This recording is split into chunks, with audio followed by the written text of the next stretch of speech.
Assalamualaikum warahmatullahi wabarakatuh. Alhamdulillah kita masuk balik di vlog nan kini. Perjalanan kita dari Pakan Baso menuju ke Tabik Panjang, melewati Labuh Gambuang. Tak di sana yang lah lama nak ke Baso. Mau diko bantu Baso kini hari pekan, cukup ramai orang. Sebelumnya terima kasih banyak untuk dan sana yang menonton video ko. Nonton sampai sudah yuk sana.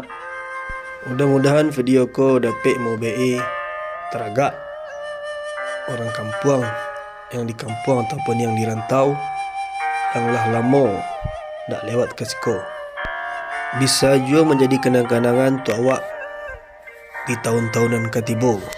Modekolah bentuk kampung awak kini di akhir tahun 2021 ko. Lalu bentuknya nanti 5 tahun, 10 tahun dan seterusnya. Atau kok ada gaya di sana yang kau bahkan tak memvideoan kampungnya, boleh juga tulis di kolom komentar. Tapi jangan lupa lo subscribe, juga pencet lonceng supaya di sana orang pertama yang mendapat pemberitahuan bahasa video tu lah diupload. InsyaAllah siap badan, panjang umur, kita videokan. Kini mari kita celiak sen dulu video ko sampai sudah.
Jauh berjalan banyak nan tampak, tersinggung ke naik, terlantak ke turun.